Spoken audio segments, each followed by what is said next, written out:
बिहानी।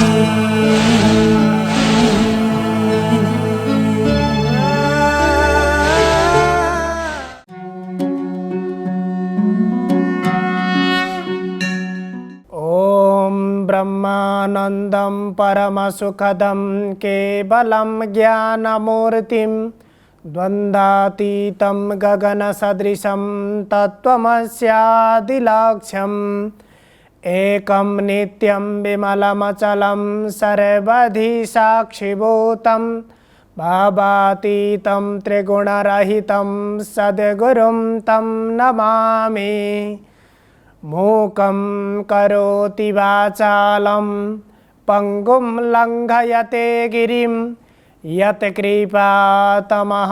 वन्दे परमानन्दमाधवम्। यत्कृपातमहं वन्दे परमानन्दमाधवम्। समादरणीय दर्शकवृन्द, इमेज च्यानल को शुभ बिहानी कार्यक्रम मार्फत हामी उपस्थित भइसकेका छौँ। हामीले श्रीमद् भगवत गीताको बारेमा निरन्तर चर्चा परिचर्चा गर्दै आएका छौँ। वास्तवमा पुनर्जन्म हुन्छ अथवा हुँदैन, पुनर्जन्म कुन कुन अवस्थामा हुन्छ, कसले पुनर्जन्म प्राप्त गर्दछ, कसले पुनर्जन्म प्राप्त गर्दैन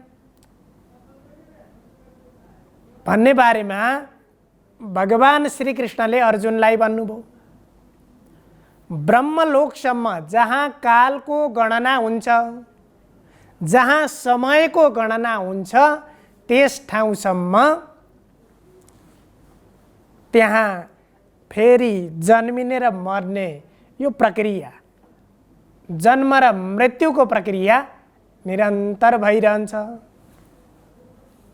तर त्यो ब्रह्मलोकभन्दा माथि अर्थात् मामुपेत्य तु कौन्तेय पुनर्जन्म न विद्यते। अब त्यो ब्रह्मलोकभन्दा माथि अर्थात् जसले भगवानलाई प्राप्त गर्दछ त्यस्ता व्यक्तिको पुनर्जन्म हुँदैन, फेरि जन्मेर संसारमा आउनु पर्दैन। किनभने त्यो भगवत पद, त्यो भगवानको धाम, जसलाई हामीले भगवत पद भन्छौँ, मोक्ष भन्छौँ, मुक्ति भन्छौँ, जे भने पनि त्यो ठाउँ यद् गत्वा न निवर्तन्ते तद्धाम परमं मम।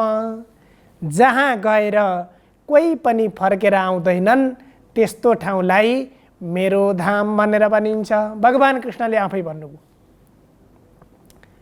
त्यसो भए त्यहाँ गइसकेपछि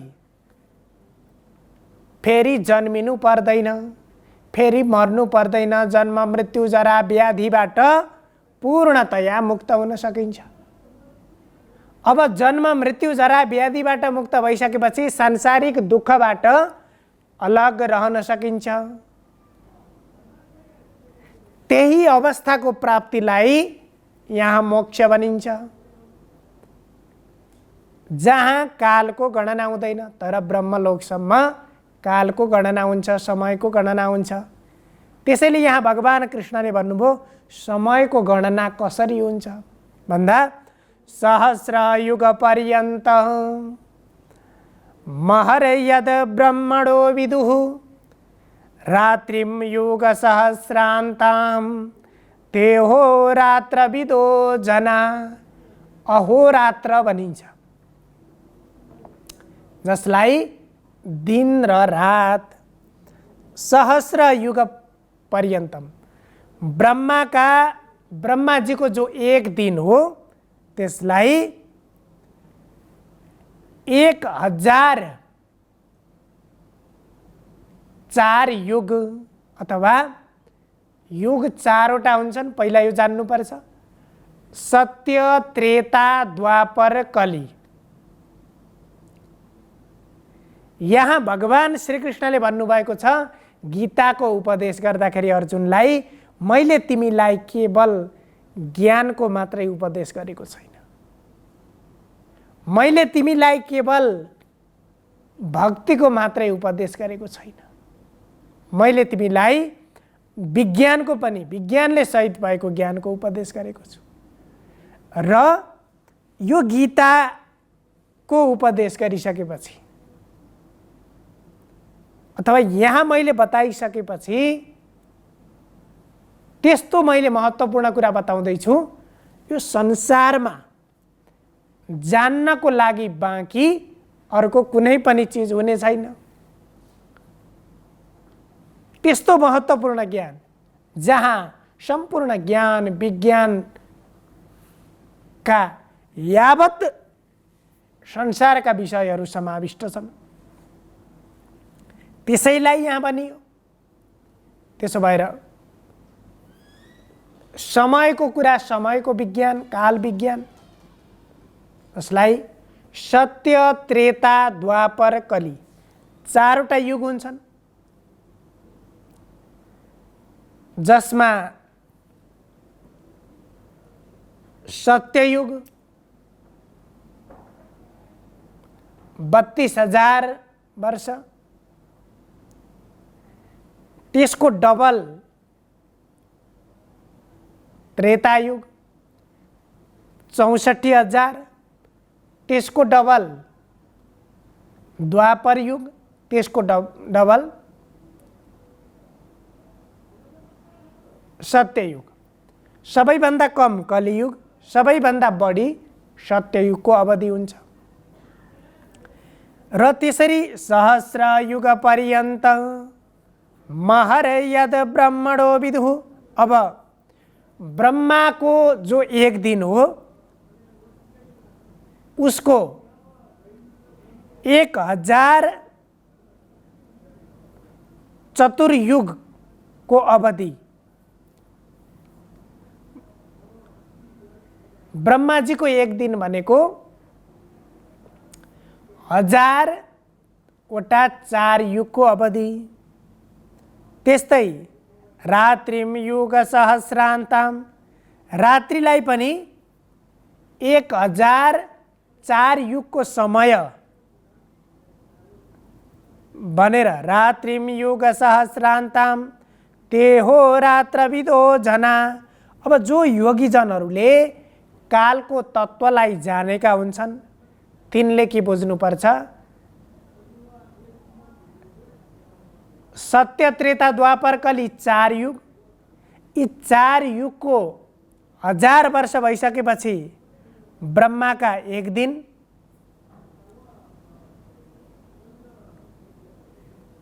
अब भइसक्यो।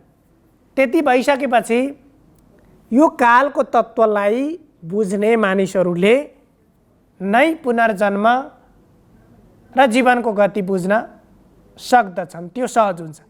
र फेरि भन्नुहुन्छ अव्यक्ताद व्यक्तयः सर्वा प्रभवन्त्यः रागमे रात्र्यागमे प्रलीयन्ते तत्रैवाव्यक्तसंज्ञके। सम्पूर्ण यो चराचर जगतमा भएका जति पनि भूतगण प्राणीहरू छन् तिनीहरू ब्रह्माजीको दिनमा उनीहरू प्रवेशकालमा हुन्छन् अथवा अव्यक्त रूपमा हुन्छन्। त्यहाँ ब्रह्माजीको सूक्ष्म शरीरबाट उनीहरूको उत्पत्ति हुन्छ। त्यसपछि ब्रह्माजीको रात्रिकालमा, रात्रिमा प्रवेश गर्ने बेलामा, जब दिनमा प्रवेश गर्ने बेलामा सूक्ष्म रूपमा सूक्ष्म शरीरबाट उत्पत्ति हुन्छ भने रात्र्यागमे प्रलीयन्ते। रात्रिको प्रवेशकालमा अव्यक्त नामक ब्रह्माजीबाट सूक्ष्म शरीरमा नै लीन हुन्छन्।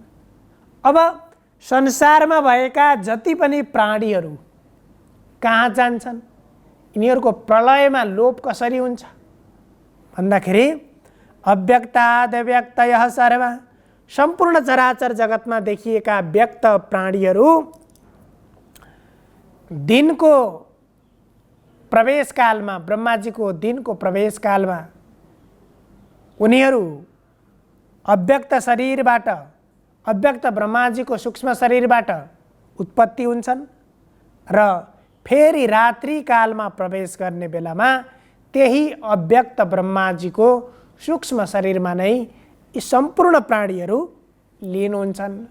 संसारको कालको गति यस प्रकार वर्णन गरिसकेपछि फेरि यहाँ भन्नुहुन्छ भूतग्रामः स एवायं भूत्वा भूत्वा प्रलीयते रात्र्यागमे वसः प्रार्थ प्रभवत्यहरागमे।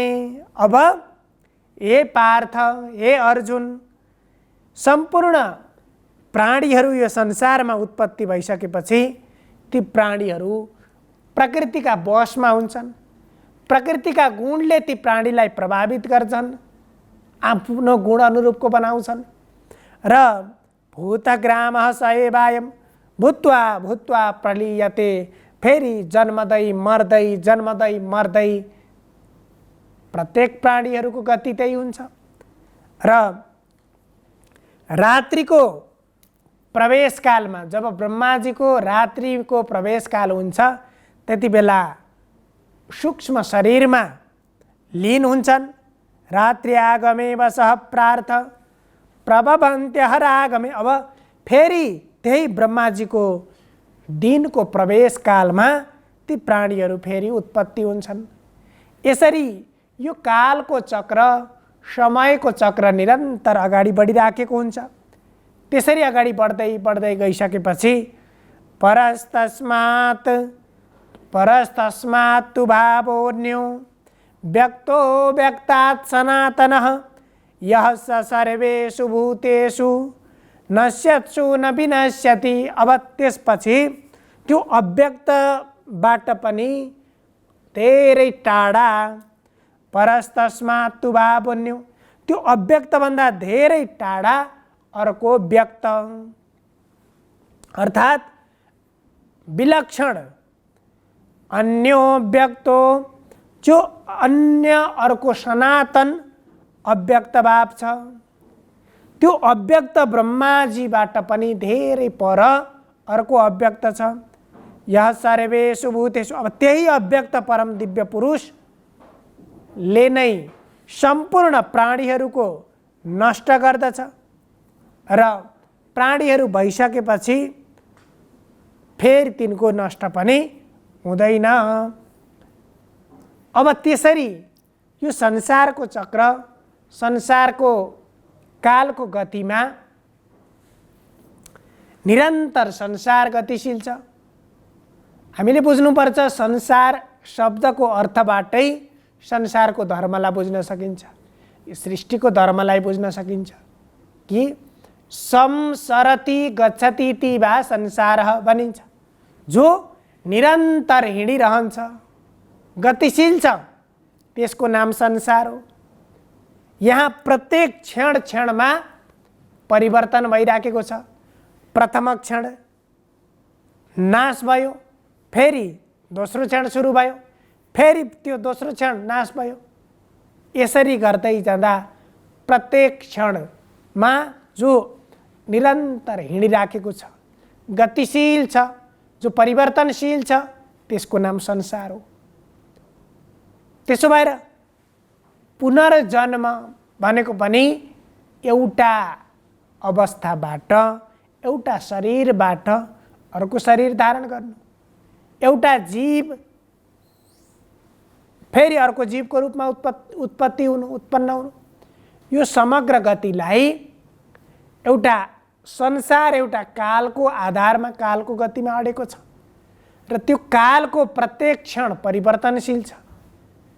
त्यही परिवर्तनशील समयमा विभिन्न कर्महरू भइराखेका छन् र तिनै कर्मको प्रभावले हरेक प्राणीको गति पनि परिवर्तनशील छ, हरेक प्राणीको अवस्था परिवर्तनशील छ, हरेक क्षण परिवर्तनशील छ।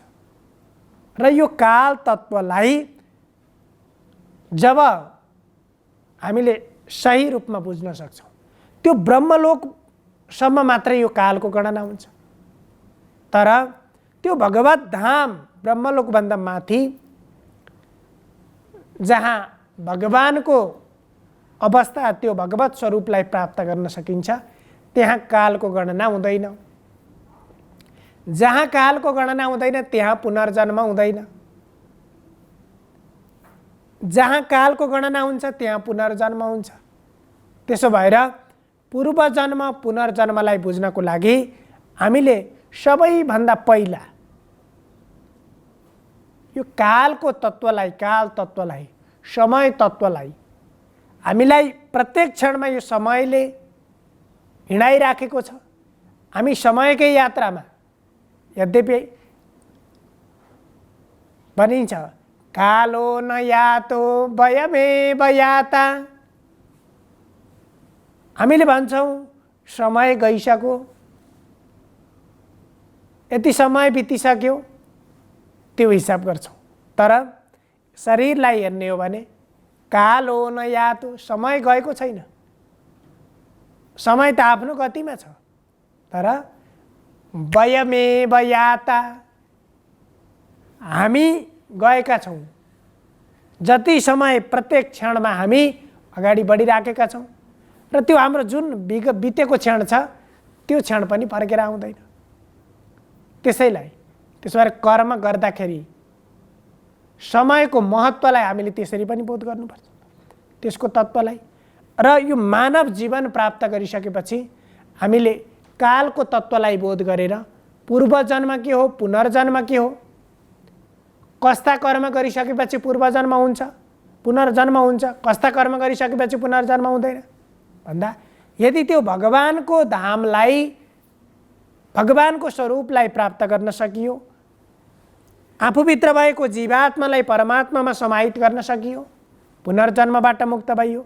मामुपेत्य तु कौन्तेय, त्यसकारण भगवानले भन्नुभयो हे कौन्तेय, हे अर्जुन, यदि तिमीले पनि मेरो स्मरण गर्दै आफ्नो कर्तव्य कर्म, युद्ध कर्म गर, त्यसबाट तिमीले मोक्ष प्राप्त गर्नेछौ र मलाई प्राप्त गरिसकेपछि फेरि पुनर्जन्म हुँदैन भनेर भन्नुभयो। त्यसकारण यसलाई बुझ्नको लागि हामीले काल तत्त्वको बारेमा पनि बुझ्नुपर्छ। सर्वे भवन्तु सुखिनः, सर्वे सन्तु निरामया, सर्वे भद्राणि पश्यन्तु, मा कश्चित् दुःखभाग् भवेत्। हजुरहरूको दिन शुभ होस्। धन्यवाद।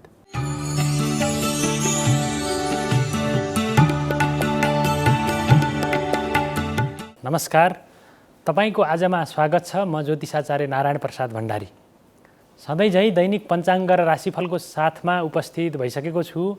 सुरु गरौँ आजको पञ्चाङ्गबाट।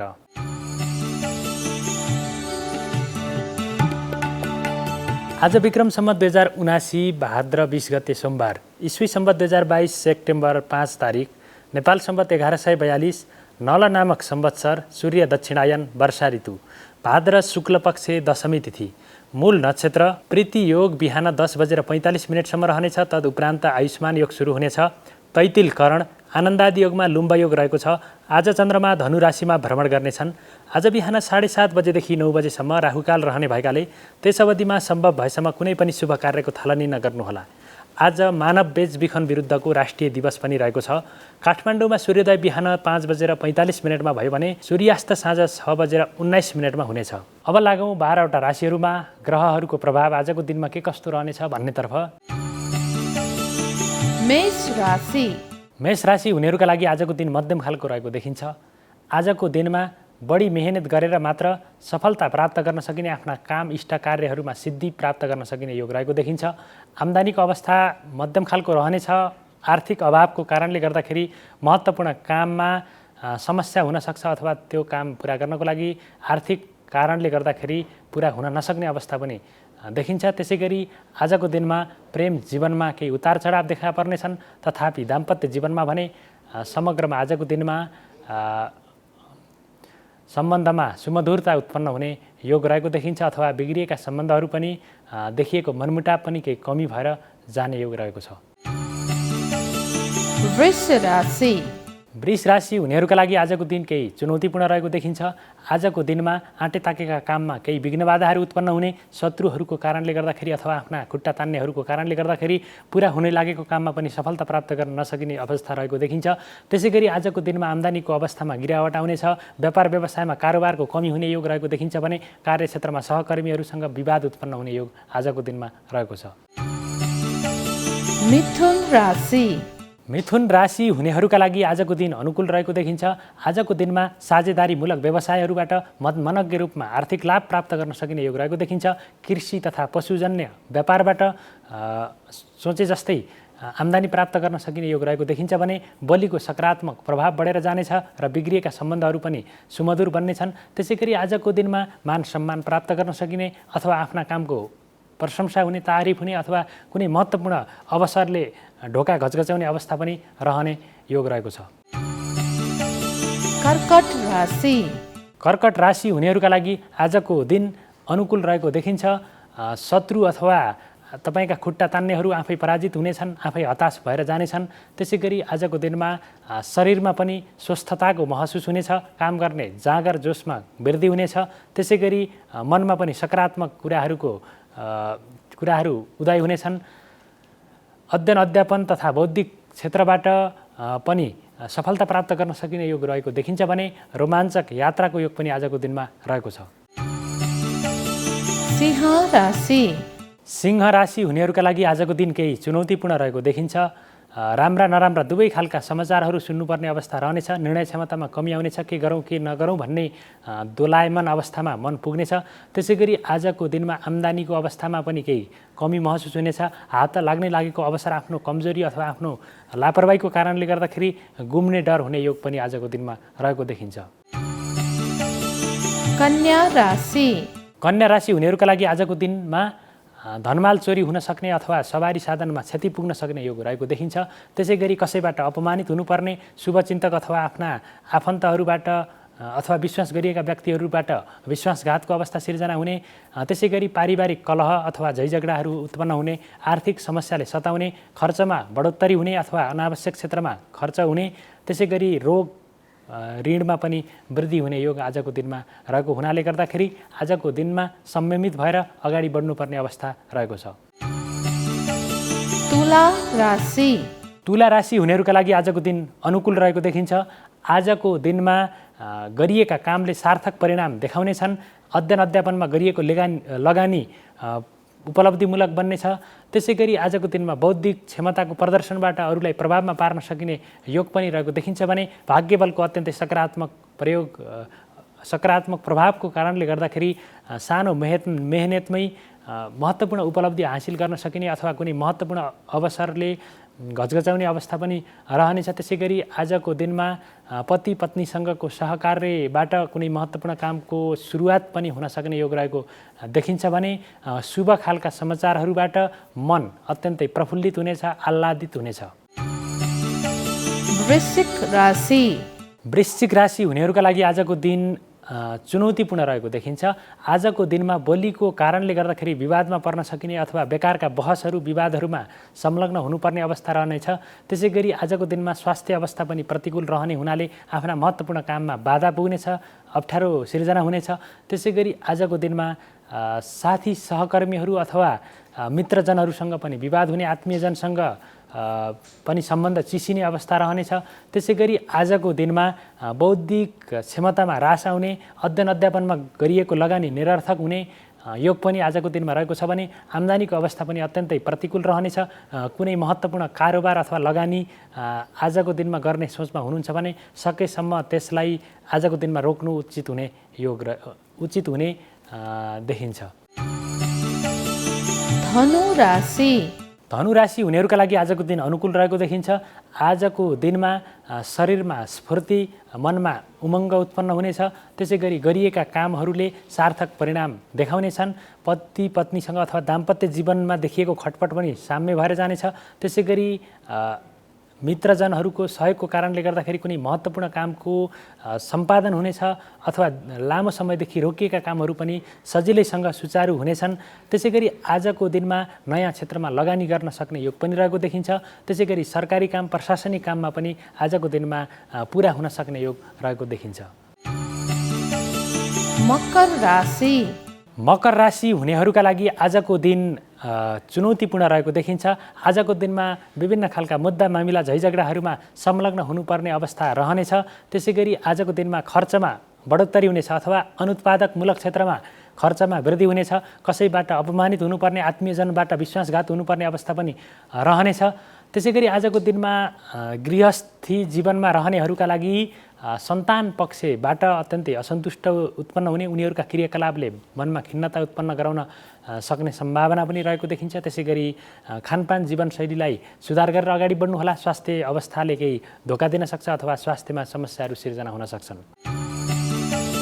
कुम्भ राशि। कुम्भ राशि हुनेहरूका लागि आजको दिन अनुकूल रहेको देखिन्छ। आजको दिनमा आम्दानीका विभिन्न मार्गहरू, स्रोतहरू पहिचान हुनेछन् अथवा त्यस्ता अवसरहरू हात लाग्नेछन्। त्यसै गरी आजको दिनमा राज्य पक्षबाट मान सम्मान प्राप्त गर्न सकिने, जागिरमा पदोन्नति हुने सम्भावना पनि रहेको देखिन्छ भने नयाँ रोजगारीको सम्भावना पनि रहेको छ। वैदेशिक कार्यहरूका लागि गरिएको प्रयास सार्थक रहनेछ। त्यसै गरी आजको दिनमा कुनै महत्त्वपूर्ण जिम्मेवारी हात लाग्ने अथवा जागिरमा सरुवा हुने सम्भावना पनि रहेको देखिन्छ। त्यसै गरी मित्रजनहरूको सहयोगको कारणले गर्दाखेरि बन्न बाँकी रहेको महत्त्वपूर्ण कामको सम्पादन हुन सक्ने योग पनि आजको दिनमा रहेको छ। मीन राशि। मीन राशि हुनेहरूका लागि आजको दिन अनुकूल रहेको देखिन्छ। आजको दिनमा सरकारी र प्रशासनिक कार्यहरू सम्पादन हुनेछन्। मुद्दा मामिलाहरूबाट छुटकारा प्राप्त गर्न सकिने योग रहेको देखिन्छ। त्यसै गरी आजको दिनमा कार्यक्षेत्रमा साथी सहकर्मीको सहयोगको कारणले गर्दाखेरि आफूलाई दिएको जिम्मेवारी सजिलैसँग पुरा गर्न सकिनेछ। शुभ खालका समाचारहरू सुन्न पाइनेछ। राम रमाइलो अथवा कुनै भेटघाट अथवा छोटो रमाइलो यात्रामा पनि संलग्न हुन सक्ने अवस्था जुर्नेछ। त्यसै गरी आजको दिनमा बौद्धिक क्षमतामा पनि वृद्धि हुनेछ। तपाईँका तार्किक क्षमतामा वृद्धि हुनेछ। तपाईँका कुरा अथवा तपाईँका बौद्धिक क्षमता देखेर अन्य व्यक्तिहरू पनि प्रभावित हुन सक्ने योग रहेको देखिन्छ।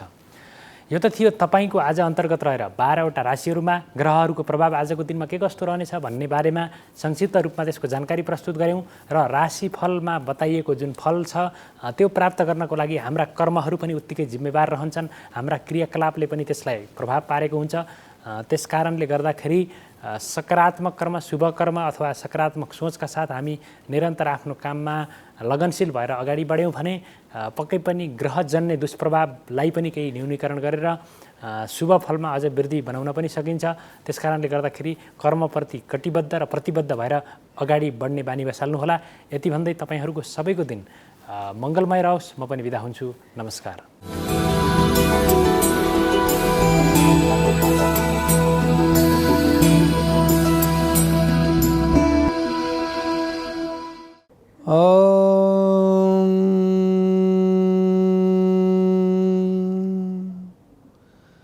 वरपीडा नटवरवपु कर्णयो कर्णिकारं बिभ्रतवासकनककपिशं वयजन्तीं च मालां रन्ध्रान् वेणोरधरसुदया पूरयन् गोपवृन्दै वृन्दारण्यं स्वपदरवणं प्राविशत् गीतकीर्ति।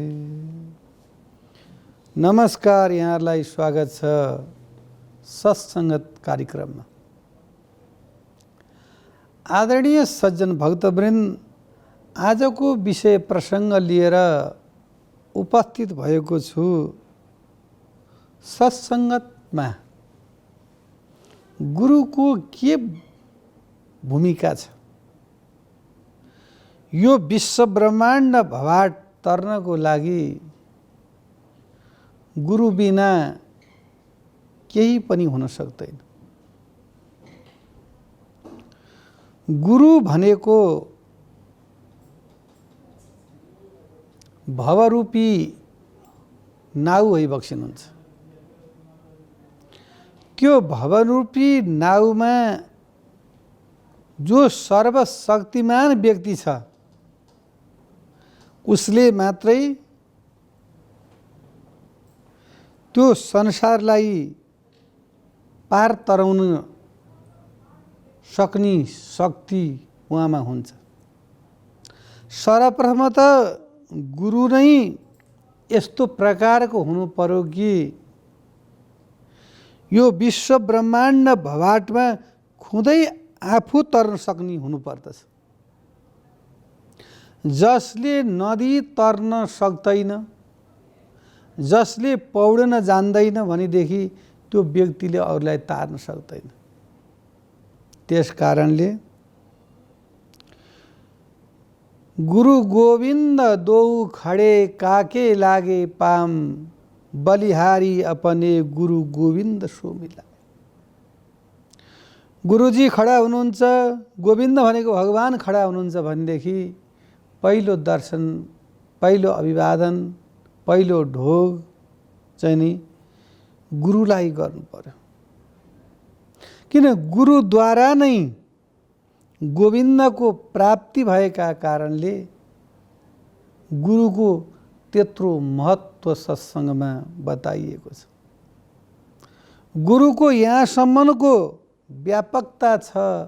गुरुर् ब्रह्मा गुरुर् विष्णु गुरुर्देवो महेश्वरः गुरुर् साक्षात् परब्रह्म तस्मै श्री गुरवे नमः। हेरिबक्स्यो त कस्तो छ गुरुको महिमा। ब्रह्मा विष्णु महेश्वर सम्पूर्ण चराचर जगतका स्वामी भगवान समानको गुरुको दर्जा दिएको छ। श्रीमद् भागवत महापुराणमा सुखदेव स्वामी एकादश स्कन्धमा वर्णन गरिबक्सनुहुन्छ कि निर्देह माध्यम सुलभम सुदुर्लभम प्लवम सुकल्पम गुरु कर्णधारम मयानुकूलेन नवस्वतेरितम पुमान भवाब्दिम न तरे सात्म। हेरिबक्स्यो त कस्तो पवित्र श्लोक छ। गुरु भनिबक्सिन्छ सुखदेव स्वामी राजा परीक्षितलाई वर्णन गर्नुहुन्छ निर्देह माध्यम।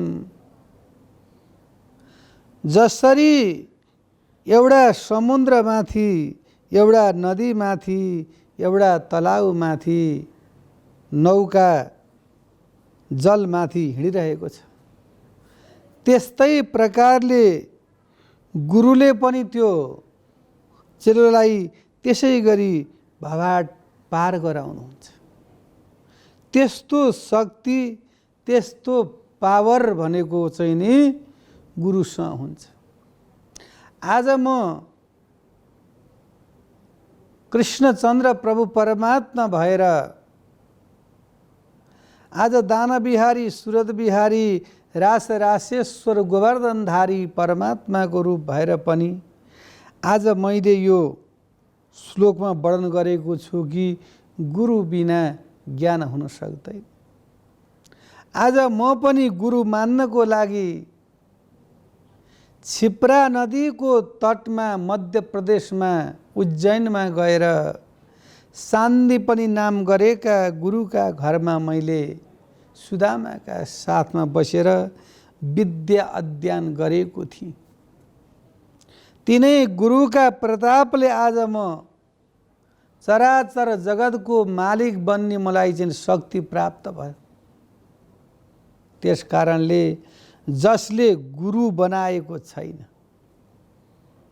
चाहे ब्राह्मण होस्, चाहे क्षत्रिय होस्, चाहे वैश्य होस्, चाहे शूद्र होस्, ब्राह्मणको गायत्री मन्त्र, क्षत्रियको गायत्री मन्त्र, वैश्यको गायत्री मन्त्र, शूद्रको गायत्री मन्त्र भिन्न भिन्न छ। अनि मातृशक्ति भनेको आमाहरूको, जननीहरूको मन्त्र पनि उहाँहरूको भिन्न छ। उहाँहरूले अनन्त मन्त्र लिनुपर्दछ। जबसम्म विवाह हुँदैन तबसम्म उहाँहरूको कर्म हुँदैन। जब विवाह भइसकेपछि अनि त्यो यज्ञमा भोलिपल्ट जब शिला पूजिन्छ त्यो दिन गुरुले ती कन्या वधुको राशिको नामद्वारा कुन भगवानको नाउँ चाहिँ नि मिल्दछ भनेर उहाँले एउटा चाहिँ नि नाउँ निकाल्नुहुन्छ। त्यो मन्त्रलाई अनन्त मन्त्र भनिन्छ र अनन्त मन्त्रमा पनि मन्त्र शक्तिमा पनि क्लिम लागेका मन्त्रहरूको चाहिँ नि त्यसमा धेरै पावर हुन्छ।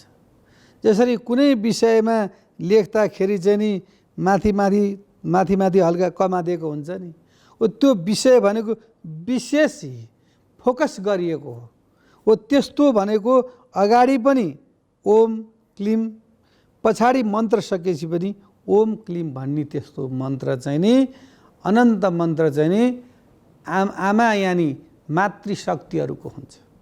यदि त्यो मातृशक्तिहरूले त्यस्तो मन्त्र लिनुभएको छैन भनेदेखि, उहाँहरूले गरेको अनन्त मन्त्र लिनुभएको छैन भनेदेखि उहाँले गरेको तीर्थ व्रत कुनै पनि सफल हुँदैन। भगवान बताउनुहुन्छ र भगवानले भन्नुभयो नृदेह माध्यम सुलभम सुदुर्लभम प्लवम सुकल्पम गुरु कर्णधारम। एक कलिकालका मनुष्यहरू, मैले यति बताउँदै पनि तिमीहरूले नमानेर अज्ञानतावश ज्ञान नगरेर यदि तिमीहरूले चाहिँ नि गुरु कर्णधार यानि गुरुका श्रीमुखद्वारा यो श्रोत्राकाशमा चाहिँ नि मन्त्र प्रविष्ट गरेर यदि तिमीहरू चाहिँ नि के छ त भन्दाखेरि अगाडि बढ्न सकेनौ भनेदेखि तिमीहरूको जीवन सफलता हुँदैन र त्यो व्यक्तिले दिन प्रतिदिन आफ्नो शरीर आफैले चाहिँ नि हनन गरिरहेको छ यानि काटिरहेको छ भनेर भागवतमा भगवान सुखदेव स्वामी राजा परीक्षितलाई वर्णन गर्नुहुन्छ र त्यस कारणले गुरुको महिमा धेरै ठुलो छ। गुरु नै ब्रह्मा, गुरु नै विष्णु, गुरु नै महेश्वर हुनुभएका यस्ता गुरुहरूले चाहिँ नि पहिला भविष्य आफू तर्ने र आफ्ना चेला चपेटाहरूलाई चाहिँ नि अनि तार्न सक्ने। तर अहिले हल्का विकृतिको रूपमा कस्तो देखिन्छ भन्दाखेरि चेला चपेटा बनाउने, धन सम्पत्ति आय आर्जन गर्ने, तर आफ्नो भने चाहिँ नि कर्ममा नगर्ने। जबसम्म आफू कर्म गर्दैन त्यो व्यक्तिले बोल्नै सक्दैन, त्यसको शिर कहिल्यै पनि ठाडो हुँदैन। त्यसले भित्र अन्तरात्माबाट उसलाई चाहिँ के छ त भन्दाखेरि कलुषित भावनाहरू जागृति हुन्छ र उसले सोच्दछ मैले ढाँट्दा ढाँटेँ। कसलाई ढाँटेको भन्दाखेरि व्यक्तिलाई ढाँट्यो। यो अन्तरात्मा बस्नेवाला, यो अन्तरात्मामा बस्ने परब्रह्मा परमेश्वरलाई त उसले ढाँट्न सकेको छैन नि। यहाँ त को बस्नुहुन्छ त भन्दाखेरि यो त हाड मांस मदिरा मज्जा रुधिर यो सम्पूर्णले बनेको चाहिँ नि यो हाम्रो ज्ञानेन्द्रिय यो ज्ञानेन्द्रियहरू र 10 कर्मेन्द्रियहरूले बनेको यो शरीर हो। त्यो शरीरको अवधारणामा त्यहाँ भगवान स्वयं राज गर्नुहुन्छ र अनि त्यहाँ के भनिएको छ गीताको 15 अध्याय भनेदेखि अहम वैश्वानरो भूत्वा प्राणिना देहमाश्रित प्राणापान समायानौ पचान्यमं चतुर्विधं सर्वस्य चाहं हृदि सन्निविष्टो मृतस्मृति ज्ञानमपोहनं च वेदै च सर्वे रामेव वेद्यो वेदान्तके देवदविवेव चाहं। हेरिबक्स्यो त यो वैश्वानर अग्निको रूपमा चाहिँ नि प्राणीको म हृदयमा चाहिँ नि निवास गर्दछु र त्यो षड्रस अमिलो गुलियो तितो यस्ता प्रकारका षड्रसहरू चाहिँ नि त्यो व्यक्तिले चाहिँ नि खान्छ। त्यो उदरमा गएपछि जठरा अग्निले त्यसलाई चाहिँ नि पेल्दछ र आवश्यक हुने चिज चाहिँ नि त्यो धमनीद्वारा चाहिँ नि शरीरको अनेक प्रकारका चाहिँ नि यन्त्र शक्तिहरूद्वारा पठाउँछ र जुन विकृत चिजहरू छ त्यसलाई चाहिँ नि बाहिर उसले चाहिँ नि निस्तेज त्याग गर्दछ भनेपछि त्यस्तो प्रकारको हाम्रो शरीरद्वारा नै इन्जिनहरू बनेका छन् र यो शरीर भनेको कस्तो छ त भन्दाखेरि एउटा ठुलो महत्त्व बोकेको चिज हो। यो शरीरले भगवत प्राप्ति गराउँछ। त्यो भगवत प्राप्ति गराउनको लागि चाहिँ नि गुरुकै आवश्यक पर्छ। यदि गुरुद्वारा कर्णधारद्वारा नै मन्त्र प्राप्ति हुँदैन र आफू खुसी नै धर्म गर्छ, आफू खुसी नै कर्म गर्छ, आफू खुसी नै माला जप्छ र आफू खुसी नै मन्त्रतन्त्र गर्दछ भनेदेखि त्यसको जीवनमा असार कहिल्यै पनि पार पाउन सकिँदैन र त्यसले गुरुकै महिमा गर्नुपर्छ र गुरुद्वारा नै त्यसको भवाड चाहिँ नि पार हुन्छ भन्दै आजको विषय प्रसङ्गबाट बिदा हुन चाहन्छु। हस्त नमस्कार। शुभ बिहानी।